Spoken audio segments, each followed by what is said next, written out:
told the ball boy, I gave him $100. I wrote a note. I said, go put this in Tyrone Hill locker.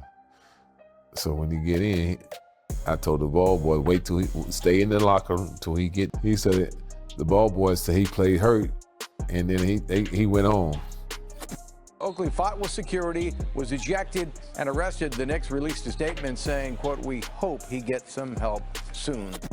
Everyone feared him. Charles Oakley became the most dreaded player in NBA history because he was genuinely willing to hurt people without any hesitation. His reputation was built on violence, on slaps in hallways, and on a belief that money meant nothing if respect was on the line. Oakley did not threaten, he acted. The story that defined his entire career started with money. Tyrone Hill, a power forward for Philadelphia, owed Oakley money from a dice game. The amount was between $54,000 and $108,000. In normal life, this would be settled quietly. But Oakley was not normal. He saw this debt as a failure of respect. He was willing to do whatever it took to fix that. During a preseason game, Oakley walked over to Hill and slapped him hard. It was a calculated insult delivered in front of everyone, but he was just getting started. The feud continued into the regular season. When the Raptors played the Sixers, Oakley marched into the Sixers shoot-around, a time when the other team is supposed to be left alone. He found Hill and threw a basketball directly at his head. The ball hit Hill hard. This was not an accident. This was a direct assault in a place supposed to be safe. The psychological damage was severe. Hill was so terrified that when Oakley paid a ball boy to deliver flowers to his locker with a threatening note, Hill suddenly claimed injury and fled before the game started. Oakley had proven he would come after Hill anywhere. When asked about the fines, Oakley gave an answer that explained his worldview. He said, "Everything in life is double. If he didn't pay me $108,000, he didn't pay me." NBA fines did not matter to him. His code was more important than money. Here's where you should smash that like button and subscribe. Give this video some hype because Charles Oakley's story gets darker from here. His behavior changed the entire league forever. By the time you finish watching this, you will understand why everyone in the NBA lived in fear of the oak tree. Oakley's style of play drew intense criticism from great players. These were not soft men. These were Hall of Famers who had seen it all. But they understood Oakley was different. He was dangerous. Clyde Drexler, a great shooting guard, called Oakley a cheap shot artist and said he would never change. Drexler was saying Oakley would hit players when they were vulnerable, when the referee was not looking. He would throw elbows in transition and undercut players on layups. Karl Malone was another superstar who spoke out about Oakley. Malone himself was known for rough physical play, but Malone said Oakley went beyond normal toughness into actual malice. The fear was not about losing games, it was about getting injured. Players worried Oakley would hurt them so badly they might not return. Other tough players scared you about performance. Oakley scared you about your health. Critics in newspapers and sports media called Oakley a game disruptor, not a basketball player. His career scoring average was only 9.7 points per game. He rarely scored. He was not a threat on offense. Defensive teams could basically ignore him and focus on stopping the real stars. Oakley's job was not to score. His job was to make sure you could not score either. If he could not get his points, he would make sure you could not get yours. He clogged the paint. He grabbed jerseys. He turned beautiful plays into wrestling matches. Basketball purists hated him because he represented everything wrong with the game. He made the sport ugly. Oakley's story in the NBA really began in Chicago. When Michael Jordan was rising to superstardom, other teams were trying to hurt him physically. The Detroit Pistons had created the Jordan Rules, a system where defenders were supposed to physically punish Jordan every single time he drove to the basket. The Bulls needed someone to fight back, someone to protect Jordan from harm. They found that person in Charles Oakley. His job was simple but brutal. If you hit Michael, Oakley would hit you back hard. This created a special bond between Jordan and Oakley. Jordan trusted him completely. When management later traded Oakley away to the Knicks for Bill Cartwright, Jordan was furious. He felt like they had taken away his protector, his insurance policy. But Oakley's enforcement was not limited to just opponents. When rookie Scottie Pippen arrived, Oakley decided that Pippen was too soft. Pippen came from a small college and was physically slight and unsure of himself. Oakley took it upon himself to toughen Pippen up. He did this by physically assaulting him during practices and in the locker room. He would slap Pippen in the face, he would push him around, he would yell at him and berate him. Some people might call this building character or leadership, but it was really just workplace bullying. Oakley was the enforcer of a code that said you had to be willing to fight, and if you were not, he would beat it into you. Pippen eventually became tough, but he had to go through trauma to get there. When Oakley was traded to the New York Knicks, he found his true home and purpose. The coach was Pat Riley, a man who believed in aggressive, physical basketball. Riley had a simple rule for his team's defense. He called it the no layups rule. If an opposing player drove into the paint, they were not going to get an easy shot. They were going to hit the floor. Oakley became the enforcer of this rule. He patrolled the baseline like a bouncer at a nightclub. Any guard who tried to drive into the lane against the Knicks was going to pay a price. Oakley would hit them with a forearm. He would hip check them. He would foul them so hard that they would think twice about ever coming back. The Knicks under Riley became famous for playing brutal, ugly basketball games. Other teams complained that the Knicks were ruining the game completely. They said basketball was turning into a wrestling match. But Oakley did not care about these complaints. In fact, he enjoyed them. If people were complaining about his team's violence, that meant the other team was distracted. If they were distracted, the Knicks would win. Simple as that. In New York, Oakley found a fierce partner in crime named Anthony Mason. Mason was a huge, aggressive forward who had fought his way into the league from minor league basketball. Oakley respected Mason because Mason was what Oakley called a real fighter. These two formed what was probably the most intimidating front court in basketball history. Oakley said about their partnership, "We were either going to win the game or win the fight." This quote tells you everything about how they approached the game. Every possession was a battle, every game was war. Opponents looked at the Knicks and saw two men who genuinely wanted to hurt them. One incident shows how far Oakley would go to enforce his personal code. Jeff McInnis was a guard for the Los Angeles Clippers. During a morning shoot-around, a time when teams are supposed to practice in peace, McInnis said something to Oakley that he took the wrong way. Oakley did not wait. He did not wait for the game to settle things. He walked past the Clippers bench and punched McInnis directly in the face. The NBA suspended Oakley for 3 games and fined him $15,000. But the message was sent clear. There was no safe place. You were not safe on the bus. You were not safe in the locker room. You were not safe during practice. At any moment, Oakley could decide to hurt you and you could not do anything about it. The most famous rivalry of Oakley's career was with Charles Barkley. Barkley was an MVP. He was known as the round mound of rebound because he was so strong and skilled. Barkley had thrown fans through windows. Barkley had fought anyone who challenged him. But in Oakley's mind, Barkley was a fraud, a fake tough guy who talked big but could not back it up. The tension between them built for years before it exploded in October of 1996. The Rockets and Knicks played in a preseason game. On a routine play, Oakley and Barkley collided. What happened next shocked everyone. Oakley used his immense strength and knowledge of leverage to body slam Barkley to the ground. Barkley, one of the strongest players in history, was thrown like a rag doll. Both players were ejected, but everyone knew who won that battle decisively. But Oakley was not done. In 1999, at a players' union meeting, Oakley approached Barkley in a hallway and slapped him. A slap is a special insult in the world of tough guys. A punch shows respect. A slap says, "You are beneath me." The worst part for Barkley was that he did not retaliate. He took the slap and walked away. This moment became one of the defining stories of Oakley's career. It proved that the toughest guy in the league would back down from Oakley. It cemented his status as the alpha. Another story shows how Oakley's reputation could be used as a powerful management tool. When the Knicks signed Xavier McDaniel, there was legitimate worry about how these two alpha males would get along. McDaniel was tough. McDaniel was respected. But before he joined the Knicks, McDaniel and Oakley had gotten into a massive brawl. They had thrown punches. They had tried to destroy each other. When McDaniel joined the team, Coach Pat Riley did something clever. He showed the team footage of that fight. He made them watch Oakley and McDaniel trying to kill each other in the ring. Then Riley turned to them and said, "Now we fight together." This moment showed how much other fighters respected Oakley. McDaniel did not become his friend, but they reached an understanding. They understood each other's code. They would channel their violence together instead of against each other. Oakley's approach to the fines and suspensions he received told you everything about his mentality and values. The NBA would fine him $10,000 here, suspend him for a game there. For most players, this would be an extremely serious financial hit. For most players, the threat of losing money in games would change their behavior completely. Not Oakley. He treated fines and suspensions like a normal cost of doing business, like overhead expenses. He had said, "Everything in life is double." The NBA's punishment was just the price tag on his revenge. He was willing to pay it over and over again to enforce his personal code and philosophy. You cannot negotiate with a man who does not genuinely care about losing money. You cannot threaten someone who is willing to sacrifice everything for his core principles. This made Oakley absolutely terrifying to opponents and the league office. The fear that Oakley inspired never went away, even when he retired. In 2017, at the age of 53, Oakley got into a violent confrontation with security guards at Madison Square Garden. He had been banned from the arena after a serious feud with Knicks owner James Dolan over disrespectful treatment. Security personnel approached him in the stands and when Oakley pushed back against them forcefully. He stood his ground without any fear or hesitation. He had to be physically removed and placed in handcuffs by law enforcement. He was charged with assault and trespassing as a result of his actions. But the incident proved something absolutely critical. Even in his 50s wearing a business suit, Oakley was still physically dominant and intimidating to security professionals. The entire NBA community, including stars like LeBron James and Dwyane Wade, publicly rallied to support him. They supported him not just as a retired legend, but because he represented a code of honor and respect that many felt was being violated and disrespected by ownership. Oakley also showed that his violent code extended far beyond basketball to his business ventures. When Dennis Rodman visited Oakley's restaurant in Miami and began acting erratically and bizarrely, allegedly eating food off customers' plates, Oakley did not call the police or authorities. He handled the situation directly with his own two hands, physically grabbed Rodman and threw him out of the restaurant. Later, Oakley publicly mocked Rodman's claimed toughness in interviews. He brought up Rodman's infamous wedding dress incident and called him soft and fake. This shows how Oakley viewed disrespect. For Oakley, disrespect has absolutely no expiration date. No matter how many years pass, if someone disrespected him or broke his code, he would remember and respond with action. In recent years, Oakley has become a critic of the modern NBA. He says the league is soft. He says players today do not play with heart. He says they care more about their brands and their social media than about the battle. He has specifically criticized Draymond Green, saying that Green's antics, the kicking and the yelling, would never have survived in the 1990s. Oakley has said that Green would have been hit in the mouth if he tried that behavior against the Knicks or the Bulls. This criticism shows what Oakley believed. True toughness was not about making noise. It was about action. It was about being willing to physically hurt people and willing to accept the punishment that came with it. The legacy of Charles Oakley is complicated and dark. He was a bully. He hazed his own teammates. He assaulted opponents over gambling debts. He disrupted the flow of basketball by playing outside the boundaries of the sport. He forced the league to create new rules to protect players from his style of play. The flagrant foul rules, the tightening of how officials called games, the suspension guidelines that became much harsher, these are all, in a sense, Oakley rules, created because his behavior forced the NBA to evolve and change its foundations. But it is precisely this negativity that made him the most feared player of his entire generation. Opponents did not fear Michael Jordan's punch. They feared his shot and his scoring ability. They did not fear Magic Johnson's elbow. They feared his basketball brilliance and his creativity. With Oakley, the fear was different. The fear was about the man himself. Players feared the slap in the hallway. They feared the punch during practice. They feared the ball thrown at the head. They feared the unpredictability. They feared that at any moment, Oakley might decide to hurt them, and there was nothing the league could do to stop him. Oakley never threatened. He actually acted. In the entire history of the NBA, no one acted with more terrifying consistency than Charles Oakley. He changed the league forever, not because he was the best player, but because he was willing to go further than anyone else. He was willing to sacrifice money, his place on teams, and his reputation to enforce a code that he believed in more than anything. Everyone feared him because he proved over and over that the fear was justified. He was not bluffing. He was not talking. He was the oak tree, and his shadow fell over the NBA for decades, defining an entire era.